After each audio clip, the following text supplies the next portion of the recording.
আসসালামু আলাইকুম রহমতুল্লাহ। আজকে চলে আসলাম ফুল চাষের 4 ইউনিট বাণিজ্য ফুল উৎপাদন ব্যবস্থাপনা। 1 নম্বর প্রশ্ন, যে সমস্ত ফুলের চাষাবাদ অর্থনৈতিকভাবে লাভজনক এবং ব্যবসায়িক উদ্দেশ্যে করা তাকে কি বলে? বাণিজ্য ফুল বলে।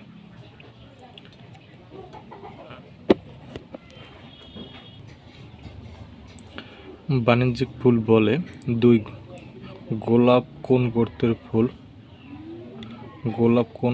ফুল? রোজোসিয়া। 3 রজনীগন্ধার বৈজ্ঞানিক নাম কি? রজনীগন্ধার বৈজ্ঞানিক নাম অ্যাসপারোগিমা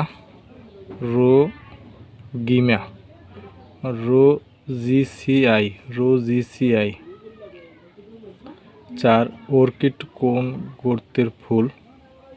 অরেকডেসিয়া। গোলাপ চাষের জন্য মাটির পিএইচ মান কত? 6.0 থেকে 6.5। গোলাপ লম্বা ও কাণ্ডের জাত কোনটি? মিরান্ডি। 8 গোলাপের সুইট হার্ট ও গার্ডেন জাত কোনটি? Finch image. 9 গোলাপ চারা লাগানো 21 দিন পর বা তার সপ্তাহের সময়ে চারা মাথা কেটে দেওয়াকে কি বলে? পেনিং বলে। 10 গোলাপ চারা রোপণের করার উত্তম সময় কোনটি? অক্টোবর থেকে ফেব্রুয়ারি। প্রশ্নটি ইম্পর্টেন্ট। গোলাপ চারা রোপণ উত্তম সময় কোনটি? অক্টোবর, নভেম্বর, ডিসেম্বর, জানুয়ারি, ফেব্রুয়ারি, মোট 5 মাস। ফুলের রানী কোন ফুলকে বলা হয়? ফুলের রানী কোন ফুলকে বলা হয়? গোলাপ ফুলকে। কাটা ফুল হিসেবে কোন জাতের গোলাপ ব্যবহৃত হয়? Queen Elizabeth. 13 গোলাপ গাছ কেমন আবহাওয়া পছন্দ করে? ঠান্ডা। গোলাপ চাষাবাদের জন্য প্রয়োজন কোনটি? দীর্ঘস্থায়ী সূর্য আলো। 15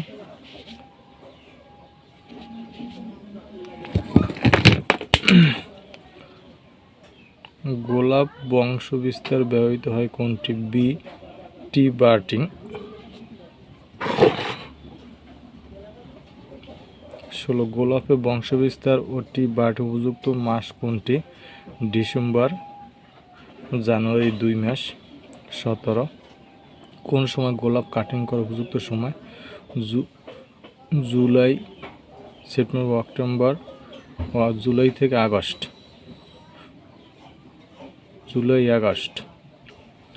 গোলাপ চাষাবাদের কত বয়সে চারা লাগানো উচিত? 1 বছর পুরনো। 19 গোলাপ বাগানে কখন সার প্রয়োগ করা উচিত? ডাল ছাঁটাইয়ের পর। গোলাপকে বহু শ্রেণীতে ভাগ করা যায়, তা হলো শ্রেণীতে হাইব্রিড, ফ্লোরিন্দা, মিনিসোয়ার, রেকম্যাম্বেল এবং ক্লাইম্বার। রজনীগন্ধা ফুল চাষের জন্য মাটির পিএইচ কত মান হওয়া উচিত? 6.5 থেকে 7.5। ফুলের পাপড়ি কোন ধরনের বৈশিষ্ট্য অনুযায়ী রজনীগন্ধা 3টি? কোনটি রজনীগন্ধা সিঙ্গেল জাত প্রজ্জ্বল? রজনীগন্ধা সেমি ডাবল জাত কোনটি? ভৈরব। রজনীগন্ধা ডাবল জাত কোনটি?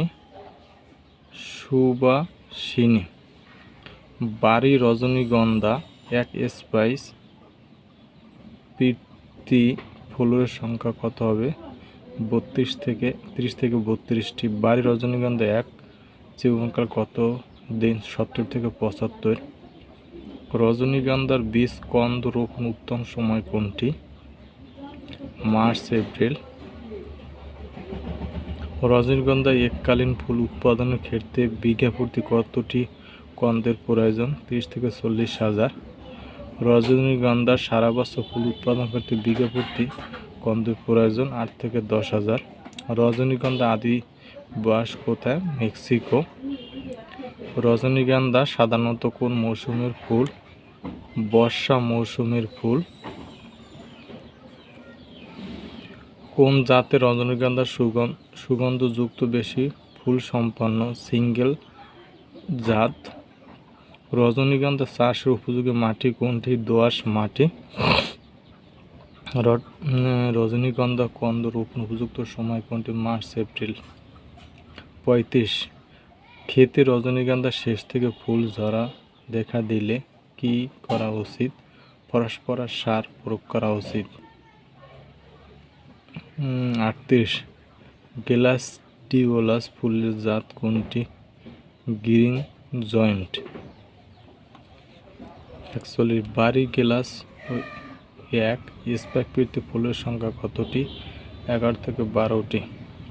44 গ্ল্যাডিওলাস আদিবাস কোথায়? গ্ল্যাডিওলাস আদিবাস হলো আফ্রিকা মহাদেশে। এই প্রশ্নটা খুবই গুরুত্বপূর্ণ। গ্ল্যাডিওলাসের আদিবাস কোথায়? আফ্রিকা মহাদেশে। প্রজাতি কোন ফুলের জনপ্রিয় জাত? গ্ল্যাডিওলাসের বংশবিস্তার করা হয় কি দিয়ে? গুড়িকন্দ দিয়ে। গ্ল্যাডিওলাসের কলম লাগানো 75 থেকে 90 দিনের মধ্যে ফুল আসে।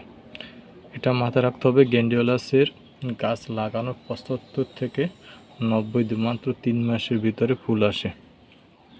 গ্ল্যাডিওলাস ও গুড়িকন্দ কলমের উপযুক্ত সময় কোনটি? অক্টোবর মাস। গ্ল্যাডিওলাস সাধারণত 180 প্রজাতির আছে, তবে 11টি প্রজাতি বেশি পরিচিত।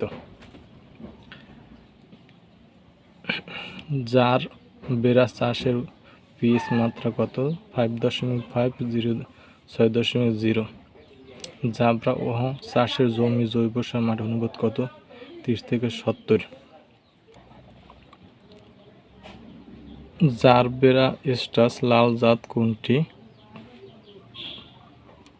ক্যারাম